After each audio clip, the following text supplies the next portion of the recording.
Ahem, are you gonna keep ignoring me? Or are you gonna check out my cart for me? I don't work here, lady. I'm just dropping off packages. Oh, stop saying nonsense. You're just too lazy to help me. Start scanning these now and do it fast. I need to be somewhere. Okay, fine, Karen. Whatever you say. I'll scan your items with my package scanner then. Now, for every likes this video gets, one Karen in the world will be becoming more intelligent. So please, smash that thumbs up and notification buttons. To the story. She demanded that I, a delivery guy, check her groceries out, so I did, with my package scanner. Had a quite an amusing I don't work here lady encounter over this past winter break. Keep in mind that at this point, I'd been binge reading this stuff for several months leading up to this moment.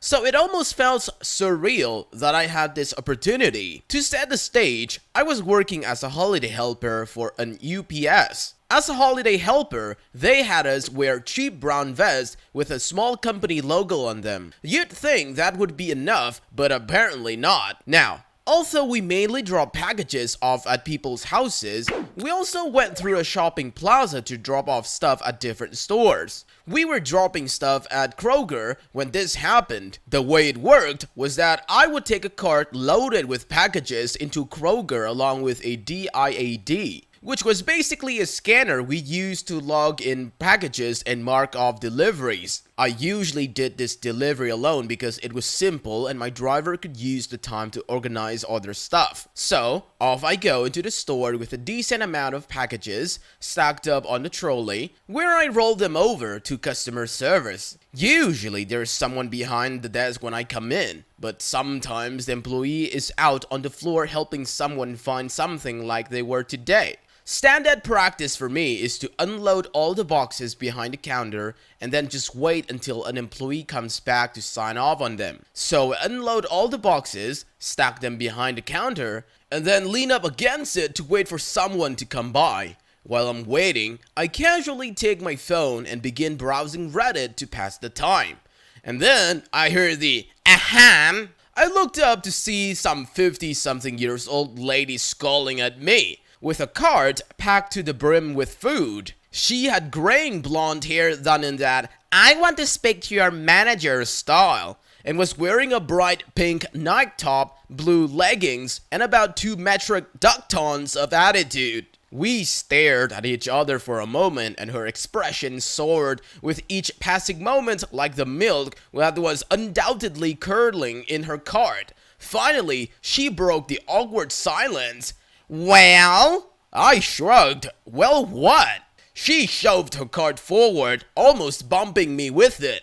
"Are you gonna keep ignoring me, or are you gonna check me out?" I looked at her, then down at my uniform, which consisted of gray hoodie, black sweatpants, and my trademark brown vest. Kroger employees wear black khakis, blue-collared shirts, and no brown vest. I looked back up at her, trying to remain polite, and recited the sub's anthem. "I don't work here, lady. I'm just dropping off the packages." The sour woman scoffed and jabbed a finger at my DIAD. "BS. You're just too lazy to help me. Start scanning these." She shoved the card at me again, this time bumping my thigh. "I'll get your manager." I wasn't sure why she didn't go to the standard checkout line either, but I guess if things got really busy, Kroger allowed customers to go through the customer service desk too. It wasn't very busy anyway. Now, I could have taken the easy way out, told her to politely screw off and left, but then she took her phone to make a call and snapped her fingers at me, mouthing, "Come on, I have to be somewhere." So, I decided to help her out and began to unload her groceries one by one in the most tedious manner possible. I scanned each fruit, can, and veggie and a box with DIAD, which is normally used for recording people's addresses. Funnily enough, it didn't know where the kiwi or the chicken live, but it does make a satisfying little beep when it rejects an address which sounded quite similar to a product being scanned. I kept doing this for about 10 minutes, often mis-scanning something or inspecting it, much to the woman's annoyance. From time to time, I would interrupt her phone call to ask her a ridiculous question such as, would you like to add another grape to this bunch? There's one in here with a brown spot. She would usually answer with a huffy, "What?" and stare into space as she hardly worked through the question and then shake her head sharply as she went back to her conversation. She reached her breaking point when I inquired as to whether or not she wanted her eggs bagged individually or all together. What? Why the duck would you? What? She demanded shrilly. I stood there, DIAD in one hand, egg crate in the other, looking completely innocent while trying not to die laughing. I could swear I heard her mind briefly shutting down at the stupidity of my question before rebooting. Calmly and with a polite smile, I repeated the question. Her face was almost purple as the grapes I would offer to discount as she struggled to form words. What kind of dumb butt question is that? She croaked, her manicured nails digging into trembling palms. I placed the eggs back in the bag while nodding sympathetically, the kind I ask someone who's too stupid to not take a hint that I don't ducking work here. By this point, the Kroger employee working the customer service desk returned and the lady turned on them with the fury of God. How can you let an employee treat me this way? I shop here all the time. How dare you treat a valued customer like crap? To their credit, the customer service worker took the verbal assault pretty well, holding their hands up in a holy crap gesture as they tried to calm the lady down. Then, they looked from her to me and back to her and simply reiterated what I said. "Ma'am, he doesn't work here." I was fascinated to see doubling down when you're wrong mentality in action. But to my surprise, all the wrath leached out to this harpy in the 2-second flat. It was the look of someone who realized the only way they would save face in a situation like this was to simply drop it. She pursed her lips at employees' words and looked at my brown vest as if thinking I was somehow still defying her logic. "Well," she said coldly, "you just like a customer." Then, quick as she'd arrived, the tramp turned on her wheel with a flip of her great attitude to and stormed off. I was tempted to say that was more of a win, but I figured I'd antagonized her enough. Holding out my DIAD for a signature, I asked if the employee had ever encountered her before. He said he had, but never that angry. She was usually just demanding and arrogant to anyone else when she shopped there. After getting his signature, I helped him repack everything and asked if he needed me to help him take it back, but he said no. It was worth it just getting another timorous customer out of the store. Once everything was settled, I returned to the delivery van. The entire ordeal only lasted about 15 minutes. My driver, Jeff, wasn't too angry. He'd arranged the rest of our packages while I was delivering and just told to be faster next time. Then we continued about our day. Tldr. Worked as a holiday helper for a delivery company and was delivering packages to a grocery store. Woman decided I worked there, so I absolutely must check her groceries out. So I did, with a package scanner, and scanned every one of her items with extra care. Oh, this is absolutely golden! But how do these people get through life in general if they cannot handle a grocery store? The second story. I don't work here, lady. Vacation edition. So I'm on vacation with my family. The hotel we were staying at has a nice free breakfast. It has one of those waffle machines as well. We walk down to eat breakfast. I'm wearing Batman lounge pants and a t-shirt. I make everyone a waffle because dads are the best. Really, because I don't want the kids to start pushing each other around hot meal. After I'd hand the waffles, I finally make mine and start to sit down. When I hear, "I would like 2 waffles." Obviously, I ignore it and sit down with my family. The lady follows me and says, "Crazy lady." "Didn't you hear me? I said I wanted 2 waffles. Me, "Yeah, I heard you. The breakfast is self-served. You have to make them yourself." "Crazy lady, I just saw you hand out waffles to these people. Get off your butt and do your job. Me? These people are my family. I don't work here. I'm on vacation just like you. Crazy lady. Listen here, you lazy... Crazy lady's kid. Look, mommy, he's wearing Batman pants. She looks down, sees my pants, it finally clicks, and she starts making her breakfast. Her husband walks up afterwards and tells me he's sorry, and offers to buy us lunch on him. He hands me a 20 and says, sorry again. Well, at least he got a 20 out of the whole ordeal. The third story by /Mad Famous Love. Don't you know who we are? This happened more than a decade ago. Names have been redacted or altered to maintain anonymity. I had already switched from chef work to sommelier work, having left my first big sommelier job to take over as head sommelier / executive manager of a restaurant group. The city I lived in was the capital, lots of embassies and lots of politicians. So, the high-end restaurants would often get large parties of politicians and ambassadors. Because of this sort of clientele we had, very high-end wine lists at all our restaurants, but not all of them were super expensive food-wise. And our house wine was very affordable, also had lots of good wine by the glass. This made some of our locations very popular as a lunch spot for servers who worked in the area. One cloudy day, I was sitting in a corner banquet, just doing some paperwork, enjoying some moussaka rolls up.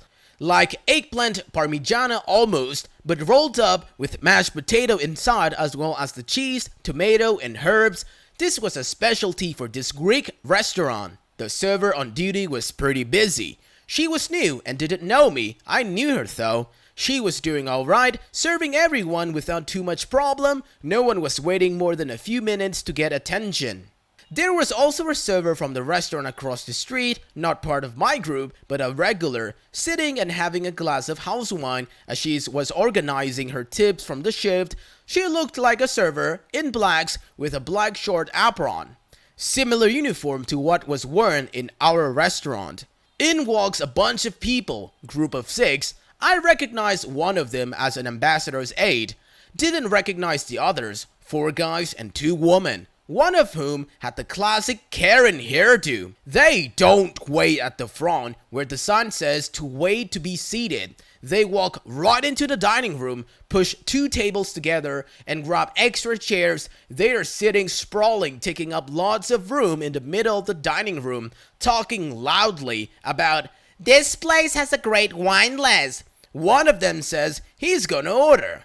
They have now been in the restaurant for less than 2 minutes total. The server on duty cannot see them from the corner where they do their side duties. She had been in the back serving the VIP room. At this point, the corner are already starting to complain that they haven't been served yet, which is when they notice the server from the other restaurant who is just enjoying her glass of wine. Ambassador's aide, substantially louder than it needed to be. "Hey you! You can't drink on the job! Why haven't you taken our order yet?" Karen hairdo, not all under her breath. "I cannot believe how unprofessional that girl is." Then to the girl, "We will have you fired for this. Do you know who we are?" Ambassador's aide, "This is an outrage!" Not our server girl. "Oh, I don't work here. I work at a different restaurant. I'm sure a server will be here to take your order real soon." Karen hairdo, "Don't you give us that BS, you lazy good-for-nothing." Incoherent mumbles. At this point, I'm already not liking where this is going. But I decide to wait a minute to see how the new server handles it. She has arrived with her customer service smile plastered across her face. "Actual server, pardon me, I'm Mandy, and I'll be your server for the day. Can I take your order?" Karen hairdo, "Oh, finally! We have been waiting here for 20 minutes. Maybe 3 tops. With no service. And your colleague here didn't even get up to greet us. She's just getting drunk. You cannot drink on the clock." Directed with malice at the innocent server girl from another restaurant. "You need to fire her right now. I demand to speak to your manager. Do you even know who I am? I work for the redacted Consulate. I could have both of your jobs for this. It was at this point I finally recognized the lady. She was a receptionist for the consulate where she worked. I had seen her a year and a bit prior when she came with a large group for their office Christmas party. I could have stepped in at this point, but I was curious how the new server, Mandy, would handle this.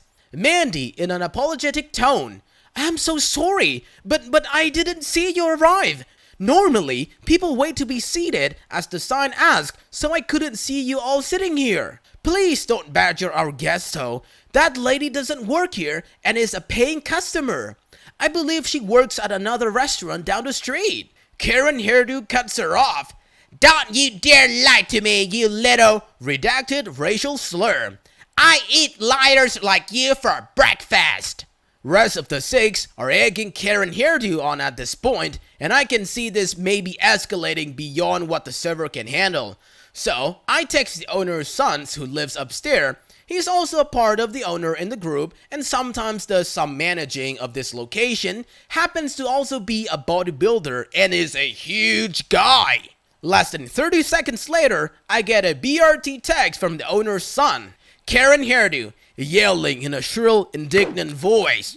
"Where is your manager? Get him now! You cannot treat us like this. We are important people." Mandy was starting to look like she was going to cry at this point, and the Not Our server is shrinking back into the banquet as both of them were being yelled at incoherently by this group of 6 rude flunkies. At this point, the assistant floor manager has arrived due to the screeching, but the 6 insane screechers are just ignoring her.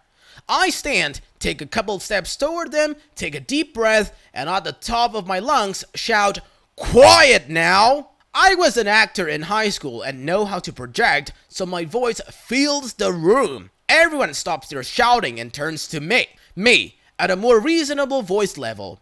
Okay, so here's what's going to happen. None of you need to speak to a manager. What you need to do is grab your stuff and get out. I won't have you shouting at my server or my guests. No one deserves to be talked to the way you have been. And before you indignantly ask me if I know who you are, I do. I know exactly who you are. And I know your boss and your boss' boss, both of whom love eating here and would be appalled at your behavior.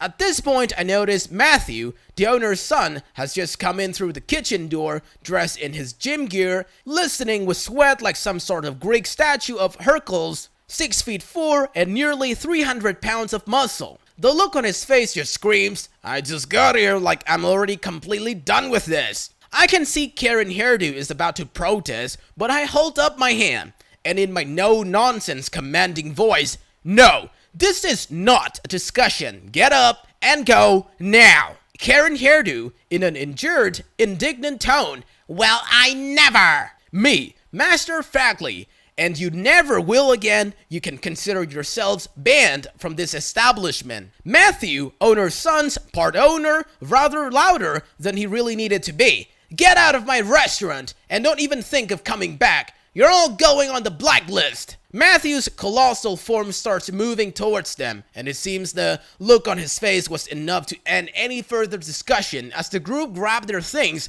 and rushed out of the restaurant. I thank Matt for coming down and interrupting his workout for the assist. The manager compensated the Not Our server's meal and won for her merit experience. Our server is told she did nothing wrong, that is okay, she's not in any danger of being fired, and in fact, handled it about as well as she could have. She is given the rest of the day off with pay. The group each have a headshot pulled from security cams and are added to our digital blacklist, but it doesn't end there. I called the consulate and talked with the ambassador, who is appalled by behavior of his staff, all of whom arrived back at the consulate that day to find that they had been fired for attempting to use their jobs to take advantage of others. He comes in personally the next week to apologize to our server, manager, and the owner's sons in person and assure us that the group no longer work at the consulate. Moral of the story: never use your position of perceived power to take advantage of others. You may well end up losing that position. No one should ever use their position of power, much less perceived power, to treat others like crap. That's it for today, fellow humans. Thanks for watching. Be sure to leave a like, comment, and subscribe. See you guys next time.